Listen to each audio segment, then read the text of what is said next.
तू नामुमकिन चीज को मुमकिन करके दिखा, तू नामुमकिन चीज को मुमकिन करके दिखा, खुद ही पहचान लेगा जमाना, तुम भीड़ से अलग चल के दिखा। ठीक है, तो जय हिंद मेरे प्यारे दोस्तों, मैं पवन कुमार सिंह आप लोग का हार्दिक स्वागत करता हूं प्रिपरेशन विद पवन अर्थात PWP में। तो कैसे हैं दोस्तों, उम्मीद करते हैं आप लोग अच्छे होंगे, मस्त होंगे एवं जबरदस्त होंगे और अपने पढ़ाई को कंटिन्यू किए होंगे। तो चलिए दोस्तों, जैसा कि आप लोग जानते हैं हम लोग का जो पढ़ाई का कार्यक्रम चल रहा है उसी को हम लोग कार्यक्रम को आगे बढ़ाते हैं। तो ध्यान दीजिएगा, हम लोग पढ़ रहे थे रिवर, और रिवर में कौन सी रिवर बाबू? गंगा रिवर। ठीक है दोस्तों, तो गंगा रिवर जो हम लोग पढ़ रहे थे, तो जैसा कि आप लोग जानते हैं गंगा रिवर के बारे में हम लोग पढ़ लिया था, और गंगा रिवर के दाएं हाथ की नदियां हम लोगों ने पढ़ लिया था। और अब आज हम लोग की जो क्लास में पढ़ना है गंगा के बाएं हाथ की नदियां। ठीक है ना दोस्तों, तो चलिए आइएगा हम लोग शुरू करते हैं। तो ध्यान दीजिएगा, आज हम लोग को जो पढ़ना है दोस्तों, पढ़ना है गंगा के बाएं तरफ की सहायक नदियां। ठीक है ना, तो पहले ध्यान दीजिएगा यहाँ पर गंगा नदी जाती कैसे है, पहले ध्यान दीजिएगा। यहाँ पे देखिएगा, यहाँ पे ग्लेशियर है जिसका नाम है क्या बाबू? Gomukh glacier, Gomukh glacier. और गोमुख ग्लेशियर से एक नदी निकलती है इस तरह से, ठीक है ना, और इस नदी का नाम क्या है बाबू? भागीरथी। इस नदी का क्या नाम है? भागीरथी नदी।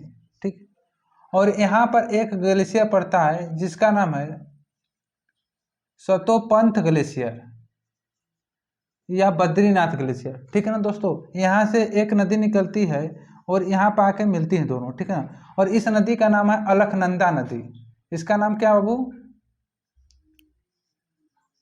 अलकनंदा। इस नदी का नाम क्या? अलकनंदा। और ये दोनों जहाँ पर मिलती हैं बाबू, इसका यहाँ पर क्या निर्माण करती हैं? देवप्रयाग का। ठीक है ना, अब जब यहाँ से जब ये लोग आगे बढ़ते हैं नदियाँ मिलकर, तो यहाँ से जब यहाँ से गंगा शुरू होती है, कुछ इस तरह से गंगा बहती है। ठीक है ना, ठीक है, और यहाँ पर जाकर दो धाराओं में बढ़ जाती है। ठीक है, अब ध्यान दीजिएगा दोस्तों, अब यहाँ पर जहाँ पर ये भागीरथी और अलकनंदा मिलती है, इसे हम लोग क्या कहते हैं बाबू? देवप्रयाग। क्या कहते हैं? देवप्रयाग। ये तो आप लोग जानते हैं। और यहाँ पर ये इसका नाम क्या हो गया? गंगा नदी। इसका नाम क्या हो गया? गंगा। समझ आया कि नहीं? अब ये देखिए, अब यहाँ से गंगा नदी शुरू हुई है। ठीक है, अब यहाँ से इस तरफ बहते हुए किस दिशा में जा रही है? इधर की तरफ जा रही है ना, किधर? बंगाल की खाड़ी की तरफ जा रही है। ठीक है ना दोस्तों, तो ध्यान दीजिएगा आप लोग, जब इधर की तरफ जा रही है तो हम लोग का जब इधर देखेंगे तो अब इधर की तरफ मुंह कर लीजिएगा। ठीक है ना, जब इधर की तरफ मुंह कर लिए तो ये हमारा हाथ ऊपर वाला जो होगा ये बायां हाथ होगा, नीचे वाला क्या होगा? दायां हाथ। ठीक है, समझ आया कि नहीं? ऊपर क्या होगा? बायां, नीचे क्या होगा? दायां। तो दाएं नदियों के बारे में हम लोगों ने पढ़ लिया था दोस्तों पिछली क्लास में, और आज की क्लास में क्या पढ़ना है? दाएं हाथ की नदियां, गंगा की सहायक नदियां। ठीक है ना दोस्तों, चलिए आज हम लोग पढ़ना शुरू करते हैं। तो ध्यान दीजिएगा, यहाँ पर पड़ता है हरिद्वार। क्या पड़ता है बाबू? हरिद्वार। हरिद्वार का मैदान है, ये गंगा है, गंगा नदी जो बह रही है यहाँ पर हरिद्वार का मैदान पड़ता है। और यहीं पर यहीं पर गंगा की देखिएगा, यहाँ पर एक पड़ता है गौरसेड़। गौरसेड़ से यहाँ से एक नदी निकलती है जिसका नाम है रामगंगा नदी। ठीक है दोस्तों, इसका क्या नाम है? नाम रामगंगा नदी। गौरसेड़ से कौन सी नदी निकलती है? गंगा नदी, रामगंगा नदी। ठीक है, और यहाँ पर आके मिलती है, इसका नाम क्या पड़ता है वो? कन्नौज। इसका नाम क्या पड़ता है? कन्नौज। तो याद रखिएगा कि गौरसेड़ से एक नदी निकलती है जिसका नाम है रामगंगा, और आकर कहाँ पर मिलती है? गंगा में मिलती है, कन्नौज में। ठीक है ना दोस्तों, और ये जो रामगंगा नदी है वो गंगा की पहली सहायक नदी है। ठीक है ना दोस्तों, समझ में आया कि नहीं? समझे ना, गंगा की पहली सहायक नदी कौन सी है? रामगंगा नदी। ठीक है दोस्तों, अब देखिए यहाँ से एक नदी निकलती है, यहाँ पर एक देखिएगा पड़ता है बंदरपूछ चोटी कह सकते हैं या ग्लेशियर। ठीक है ना बाबू, बंदरपूछ से एक नदी निकलती है जो इस तरह से होते हुए यहाँ पर आकर मिलती है। ठीक है ना, अब यहाँ पर जो जगह पड़ता है इसका नाम है, इस नदी का नाम बताइए। बंदरपूछ से जो नदी निकलती है इसका नाम क्या है बाबू? यमुना नदी। कौन सी नदी नाम है इसका? यमुना। इसका क्या नाम है बाबू? यमुना नदी। और ये जाकर मिलती कहाँ पर है? प्रयागराज में। कहाँ मिलती है बाबू? प्रयागराज में। प्रयागराज, यहाँ पर प्रयागराज में आकर मिली। ठीक है ना, अब इसी के आगे जब हम लोग पढ़ेंगे तो यहाँ पर एक पड़ता है, यहाँ पर एक स्थल पड़ता है जिसका नाम है फुलहर झील। क्या नाम है बाबू? फुलहर झील। और फुलहर झील कहाँ पड़ता है? पीलीभीत में। कहाँ पड़ता है बाबू? पीलीभीत में। पीलीभीत। फुलहर फुलहर झील पीलीभीत से एक नदी निकलती है और यहाँ पर आके मिलती है, ठीक है ना। देखिए, फुलहर झील पीलीभीत से एक नदी निकली थी। इस नदी का क्या नाम है? गोमती नदी। क्या नाम है बाबू? गोमती नदी। इस नदी का क्या नाम है? गोमती नदी। और ये आकर मिली थी कहाँ? गंगा में। और ये जहाँ गंगा में मिली थी इस स्थान का नाम है गाजीपुर। क्या नाम है बाबू? गाजीपुर। ये गंगा में आकर गाजीपुर में मिलती है। और देखिए, याद रखिएगा दोस्तों, फुलहर झील एक ऐसा मतलब जगह है जो कि स्थलीय मैदान वाला भाग है। तो गोमती नदी कहाँ से निकलती है? स्थलीय वाले मैदान से निकल कर आकर गंगा में मिलती है। अगर आप लोगों से पूछा जाए गंगा की एकमात्र सहायक नदी का नाम बताइए जो कि किसी पर्वत या पठार से नहीं निकलकर मैदान से निकलती है, तो कौन सी नदी हो जाएगी बाबू? फुलहर झील हो जाएगी। फुलहर झील से निकल कौन सी नदी हो जाएगी? गोमती नदी। समझे ना बात को? गोमती नदी मैदान से निकलती है और कहाँ से? फुलहर झील पीलीभीत से वो निकलती है और यहाँ पर गोमती नदी आती है गाजीपुर में। देखिए, गोमती नदी के किनारे बसा हुआ शहर अगर पूछ लिया जाए तो जानते हैं लखनऊ जो है शहर गोमती नदी के किनारे बसा हुआ है। ठीक है ना दोस्तों। चलिए तो आगे बढ़ते हैं। अब आगे आते हैं तो यहाँ पर देखिएगा, एक होता है, यहाँ से एक नदी आती है, इसका नाम है शारदा नदी। क्या नाम है बाबू? शारदा। इस नदी का क्या नाम है? शारदा। इस नदी का नाम हो जाएगा शारदा। और इस यहाँ से एक नदी आती है, इसका नाम है सरयू। इसका नाम क्या है बाबू? सरयू। और ये जब दोनों की धाराएं आपस में मिलती है तो यहाँ से एक बड़ा रूप लेकर आती है इस तरह से और यहाँ पर आकर मिल जाती हैं। ठीक है। और शारदा और सरयू नदी जब दोनों आपस में मिलती हैं तो किसका निर्माण करती है? घग्घर नदी का या घाघरा नदी का। किसका बाबू? घग्घर नदी या घाघरा नदी का। ठीक है ना। देखिए, शारदा और सरयू की दोनों धारा जब आपस में मिली तो घग्घर नदी का निर्माण की और ये दोनों आकर यहाँ पर गंगा में मिली। और जहाँ पर ये गंगा में मिली थी उस जगह का नाम क्या है? छपरा। क्या नाम है बाबू? छपरा। इस जगह क्या नाम है? छपरा। समझे ना बात को? क्या नाम है? छपरा। अच्छा, देखिए शारदा नदी कौन सी है? देखिए, ये दोनों नदियां नेपाल से निकल कर आ रही हैं और ये नेपाल में इसको हम लोग काली नदी के नाम से जानते हैं। और इसको क्या? कर्णाली नदी। देखिए दोस्तों, याद रखिएगा, नेपाल में शारदा नदी को काली नदी के नाम से जानते हैं और जैसे ही भारत में प्रवेश करती है इसका नाम हो जाता है शारदा नदी। ठीक है ना। और कर्णाली नदी, नेपाल में कर्णाली नदी का नाम होता है और भारत में जैसे ही प्रवेश करती है इसका नाम सरयू पड़ जाता है। ठीक है ना। और जब जहाँ पर इन दोनों शारदा और सरयू की दोनों संयुक्त धारा मिलती है वहाँ पर घग्घर नदी का निर्माण हो जाता है और ये घग्घर नदी आकर गंगा में मिल जाती है। और गंगा में कहाँ पे बाबू? छपरा में। ठीक है ना। याद हुआ कि नहीं? तो याद रखिएगा, काला पानी विवाद कहाँ पर है? काली नदी। यही शारदा नदी का नाम ही नेपाल में काली नदी है। समझ गए ना। तो काला पानी विवाद कहाँ पर है? उत्तराखंड से आती है। ठीक है ना। तो ये नेपाल वाला बॉर्डर पर। ठीक है ना बाबू। समझ रहे ना। पिथौरागढ़ वाला जो क्षेत्र है वहीं पर काली नदी वहीं से गुजरती है। ठीक है। समझे ना।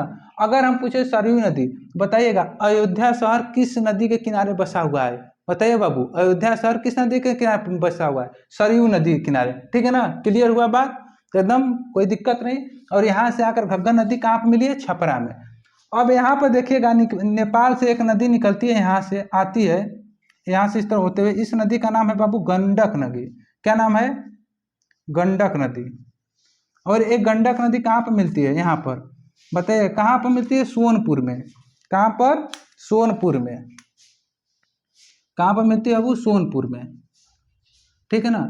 यहाँ से गंडक नदी आई, सोनपुर में मिल गई। ठीक है ना। अब यहाँ पे ये नेपाल से आई थी। ठीक है ना। गंडक नदी यहाँ पर सोनपुर में आकर गंगा की सहायक नदी है। ठीक।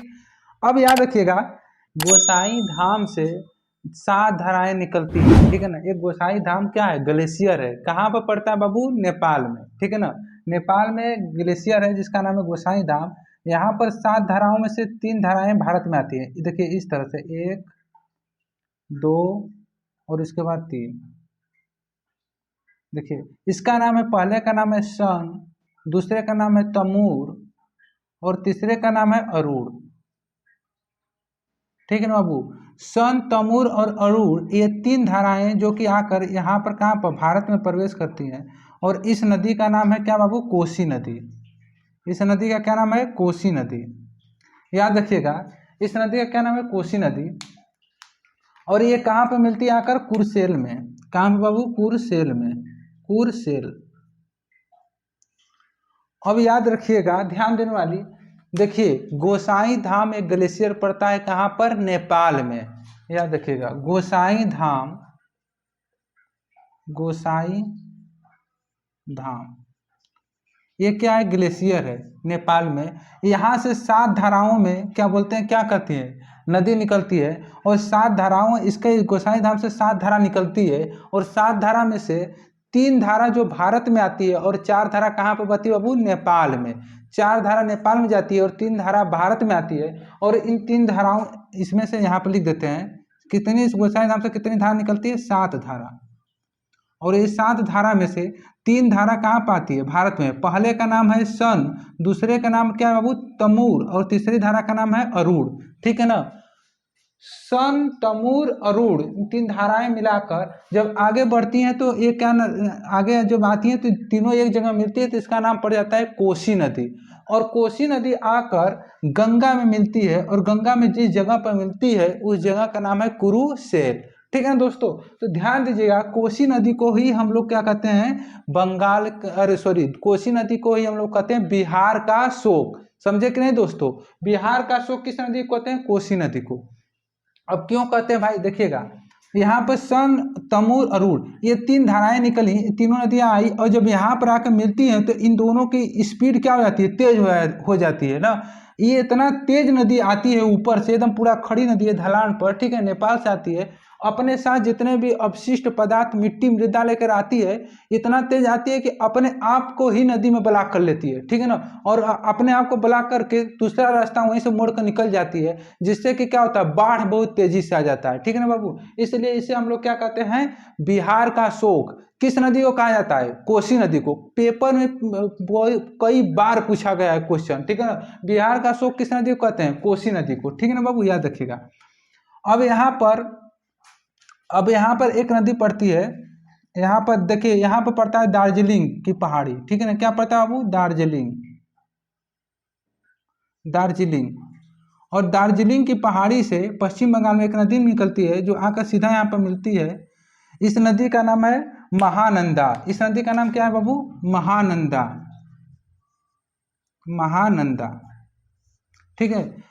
दार्जिलिंग की पहाड़ी से एक नदी निकली जिसका नाम था महानंदा। ये आकर मिली, इस जगह का नाम था गोदारी घाट। क्या नाम था बाबू?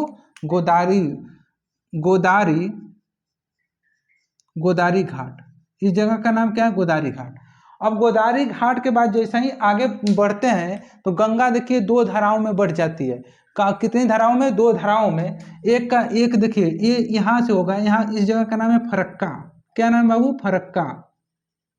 ये फरक्का से धाराएं दो भाग में बढ़ जाती हैं। एक चल जाता है कहाँ पर? बांग्लादेश में। और एक चली जाती है कहाँ पर? पश्चिम बंगाल में। और ये जो धारा मुड़ी है पश्चिम बंगाल में जो आई है, इसी का नाम होता है हुगली नदी। क्या बाबू नाम होता है? हुगली नदी। ठीक है ना। इसका नाम क्या हो जाता है? हुगली नदी।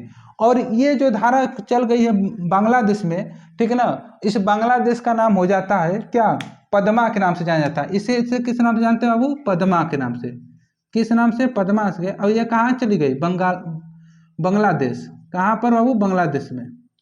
ये धारा बांग्लादेश में चली गई और इसे किस नाम से जानते हैं? पद्मा के नाम से। क्लियर हुआ कि नहीं हुआ? अब याद रखिएगा। और यहाँ पर जैसे ही ये हुगली नदी यहाँ पर आई तो अब याद रखिएगा, फरक्का बैराज से ये जो धारा इधर मुड़ी है इसी को कहते हैं हम लोग हुगली नदी। और इधर जो चली गई है एक बांग्लादेश में, इसे हम लोग पद्मा के नाम से जानते हैं। ठीक है। तो आप लोगों से अगर क्वेश्चन पूछा जाए गंगा नदी की 2 धाराएं कहाँ पर बटी हैं, तो कहाँ पर? पश्चिम बंगाल में फरक्का नामक स्थान पर 2 धारा बट गई, जिससे कि एक भारत में ही आ गई कहाँ? पश्चिम बंगाल में, जिसका नाम दिया गया हुगली नदी। और एक धारा चल गई बांग्लादेश में, जिसको हम लोग पद्मा के नाम से जानते हैं। ठीक है दोस्तों। अब देखिए, हुगली नदी की सहायक नदी भी है। ठीक है ना, जिसका नाम है, यहाँ से एक निकल के जाती है इस तरह, यहाँ से इस तरह, इसका नाम है दामोदर नदी। क्या नाम है बाबू? दामोदर। इस नदी का क्या नाम है? दामोदर। हुगली नदी की एक सहायक नदी है जिसका नाम क्या है? दामोदर नदी। समझे कि नहीं? हुगली की सहायक नदी दामोदर नदी। ठीक, अगर हम आप लोगों से यही पूछ दिया जाए कि बताइए हुगली नदी के किनारे पर कौन सा शहर बसा है? कई बार देखिएगा, कलकत्ता जो शहर है दोस्तों, वो कहाँ पर? हुगली नदी के किनारे पर बसा है। समझे कि नहीं? कलकत्ता जो शहर है किस नदी के किनारे बसा है? हुगली नदी के किनारे पर कलकत्ता शहर बसा है।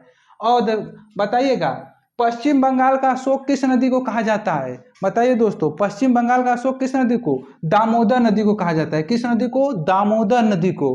बिहार का अशोक किस नदी को कहा जाता है? कोसी नदी को। ठीक है ना दोस्तों?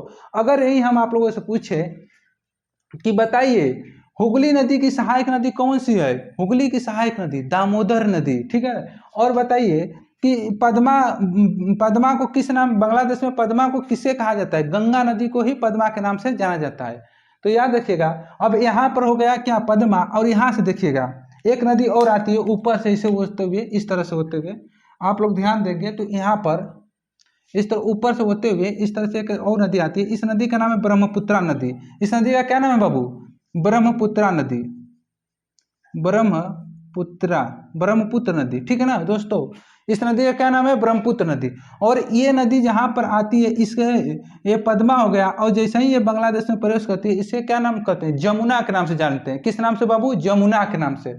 जैसे ही ये बांग्लादेश में प्रवेश करती है ब्रह्मपुत्र नदी, इसे हम लोग जमुना के नाम से जानते हैं। और जहाँ पर पद्मा और जमुना मिलती हैं वहीं पर क्या होता है? इन्हीं दोनों के ये कहाँ पर जाकर गिरती है? दोनों का एक आपस में मिलन होता है और यहीं पर गिरती है। और एक इस जगह का नाम है बीओबी, बे ऑफ बंगाल। और यहीं पर एक डेल्टा का निर्माण करती है। करेगी कि नहीं बाबू? बताइएगा। एक डेल्टा का निर्माण करती है। इस तरह से डेल्टा बनाती है। ठीक है ना? इस तरह से क्या बनाती है? डेल्टा। और ये देखिए, ये जो डेल्टा बनाई है ना, पद्मा और यमुना नदी के द्वारा बनाया गया है। अर्थात कह सकते हैं गंगा एवं ब्रह्मपुत्र नदी के द्वारा इस डेल्टा को, इसको हम लोग क्या कहते हैं? मेघना के नाम से जानते हैं। इसे क्या कहते हैं? हालांकि जहां पर पद्मा और यमुना दोनों आपस में धाराएं मिल जाती हैं, इसे हम लोग क्या करते हैं? मेघना के नाम से जानते हैं। ठीक है ना बाबू? समझे कि नहीं? अब इसे हम किस नाम से जानते हैं? यहाँ पे जहां पर मिली है इसे हम लोग मेघना के नाम से जानते हैं। किस नाम से बाबू? मेघना के नाम से। अब आप लोग को कंफ्यूजन नहीं होना चाहिए, थोड़ा सा ध्यान दीजिएगा दोस्तों, बेहद जरूरी बात। ठीक है ना? यहाँ देखिए, बांग्लादेश में पद्मा, गंगा नदी का नाम पद्मा पड़ गया, और यहाँ से आई ब्रह्मपुत्रा नदी, और बांग्लादेश में इसका नाम जमुना पड़ गया। और जहाँ पर पद्मा और जमुना मिली दोनों आपस में, उसे हम लोग क्या कहते हैं? मेघना नदी के नाम से जानने लगे। समझ आए ना? मेघना नदी से नाम से क्यों जानते हैं? क्योंकि बांग्लादेश की एक नदी का नाम है मेघना, जो कि यहीं पर जाकर दोनों आपस में मिल जाती हैं तीनों। ठीक है ना बाबू? इसलिए इन तीनों को हम लोग मेघना के नाम से जानने लगे। और इसी मेघना के वही हम लोग क्या कहते हैं? मेघना नदी के द्वारा ही डेल्टा का निर्माण होता है। किसका निर्माण होता है? डेल्टा का निर्माण। ये देखिए, डेल्टा का निर्माण हुआ ना, तो ये क्या बन गया? डेल्टा। अब देखिए, जो ये डेल्टा बना है ना, ये सबसे बड़ा डेल्टा है। इसी डेल्टा का नाम क्या है? सुंदरवन का डेल्टा। इस डेल्टा का नाम क्या बाबू? सुंदरवन का डेल्टा। इसका नाम क्या है? सुंदर वन का डेल्टा। सुंदरवन का डेल्टा। अब देखिए, ये जो सुंदरवन का डेल्टा है ना बाबू, ये भारत का ही नहीं विश्व का सबसे बड़ा नदी डेल्टा है। याद रखिएगा। ठीक है ना बाबू? विश्व का सबसे बड़ा नदी डेल्टा कौन है? सुंदरवन का डेल्टा। और ये किसके द्वारा बनाया गया था? मेघना नदी के द्वारा। अर्थात पद्मा और जमुना दोनों नदी आपस में जब मिली तो मेघना नदी का निर्माण हुआ, इसी के द्वारा डेल्टा का निर्माण हुआ, जिसे कहते हैं सुंदरवन का डेल्टा। अब इसका नाम सुंदरवन क्यों पड़ा? आइए ध्यान दीजिएगा। देखिए, यहाँ पर ना, जब नदियों द्वारा आकर, जब दो नदियां आकर मिलती हैं तो जैव विविधता भी अपने साथ में लाती है ना दोस्तों। तो आइए इनके साथ में क्या बोलते हैं कि जो बहकर आया अवशिष्ट पदार्थ। ठीक है ना? और ये क्या, बहुत उपजाऊ मिट्टी थी। ठीक है ना? जैव विविधता बहुत ज्यादा यहाँ पर पाई जाती है। ठीक, जब यहाँ पर जैव विविधता सबसे ज्यादा पाई जाती है तो यहाँ पर एक वन पाया जाता है। उस वन का नाम है सुंदरी वन। उस वन का क्या नाम है बाबू? सुंदरी वन। उस वन का ही नाम है सुंदरी वन। और सुंदरी वन के नाम के कारण ही इसका पड़ा क्या? सुंदर वन का डेल्टा नाम। समझ में आया कि नहीं? इस डेल्टा का नाम सुंदर वन क्यों पड़ा? क्योंकि यहाँ पर पाया जाता है सुंदरी वन, और सुंदरी वन के कारण ही इसका नाम पड़ा है सुंदर वन का डेल्टा। समझ में आया कि नहीं बाबू? तो आप लोगों को उम्मीद करते हैं कि समझ में आया होगा। एक चीज और यहाँ पर याद करेगा, आप लोग नोट करके लिख लीजिएगा। हम बोलते हैं, ठीक है ना। अगर हम पूछें आप लोगों से कि बताइएगा, नोट करके आप लोग लिखिएगा पॉइंट करके। पहला, भारत की, देखिएगा अगर हम पूछे गंगा की सबसे पहली सहायक नदी कौन सी है, बताइए गंगा की सबसे पहली सहायक नदी कौन सी है? राम गंगा नदी, ठीक है ना दोस्तों। पहला पॉइंट नोट करिएगा, गंगा की सबसे पहली सहायक नदी कौन है? राम गंगा नदी। अच्छा, दूसरा पॉइंट अगर हम पूछे गंगा की पहली सहायक नदी, लिख लीजिएगा गंगा की पहली सहायक नदी, इसका नाम क्या है बाबू? रामगंगा। क्या नाम है? रामगंगा। अगर हम आप लोगों से पूछे कि गंगा की अंतिम सहायक नदी बताइए, गंगा की अंतिम सहायक नदी कौन सी है बाबू? महानंदा। क्या नाम है बाबू? महानंदा। गंगा की अंतिम सहायक नदी का क्या नाम है? महानंदा। तो इसको लिख सकते हैं गंगा की अंतिम सहायक नदी, गंगा की अंतिम सहायक नदी क्या नाम है बाबू? बताइएगा। महानंदा। क्या नाम है? महानंदा। ठीक है, कोई दिक्कत नहीं ना। अगर इसी में तीसरा पॉइंट लिखिएगा, अब लिखिएगा, हम बोल रहे हैं, ठीक है। अगर हम आप लोगों से पूछेंगे गंगा की सबसे लंबी सहायक नदी कौन सी है, बताइएगा। गंगा की सबसे लंबी सहायक नदी कौन सी है बाबू? यमुना। देखिए यमुना है ना सबसे लंबी सहायक नदी, समझ आए ना। सबसे लंबी सहायक नदी यमुना है। यही अगर यही हम आप लोगों से पूछे कि गंगा की सबसे बड़ी सहायक नदी, बड़ी मतलब चौड़ी, समझ आए ना, चौड़ी कौन सी है? घग्घर नदी, ठीक है ना। ये क्या है? सबसे चौड़ी, यहाँ पर लिखिएगा सबसे, गंगा की सबसे चौड़ी नदी, सबसे चौड़ी सहायक नदी, गंगा की सबसे चौड़ी सहायक नदी का क्या नाम है बाबू? बताइएगा। घग्घर, या चौड़ी कह सकते हैं, या तो आप कह सकते हैं सबसे बड़ी, सबसे चौड़ी सहायक नदी या सबसे बड़ी, सबसे बड़ी, इसका नाम क्या है बाबू? घग्घर नदी, या कह सकते हैं घाघरा नदी, घाघर नदी, ठीक है ना बाबू, कोई दिक्कत है नहीं ना। अब अगला अगर हम पूछे कि गंगा की सबसे लंबी सहायक नदी कौन है? यमुना। ये क्या है? सबसे लंबी सहायक नदी, ठीक है ना दोस्तों। तो उम्मीद करते हैं कि आप लोग को ये जितना भी मतलब इम्पोर्टेंट फैक्ट था, हमने पूरी तरह से समझाने की कोशिश की है। अगर समझ में आया होगा तो एक क्वेश्चन पूछते हैं बाबू, बताइएगा कि लखनऊ शहर किस नदी के किनारे स्थित है? कमेंट बॉक्स में जरूर पिन करिए, बताइएगा, ठीक है ना दोस्तों। हम देखेंगे आप लोगों का कमेंट, ठीक है ना। लखनऊ शहर किस नदी के किनारे स्थित है? कमेंट बॉक्स में लिखिएगा, हम जरूर पढ़ेंगे, ठीक है ना दोस्तों। तो आज के लिए इतना ही, धन्यवाद, थैंक यू सो मच। फिर मिलेंगे नेक्स्ट वीडियो में। बस इसी तरह प्यार एंड सपोर्ट बनाए रखिएगा दोस्तों। लव यू ऑल, धन्यवाद।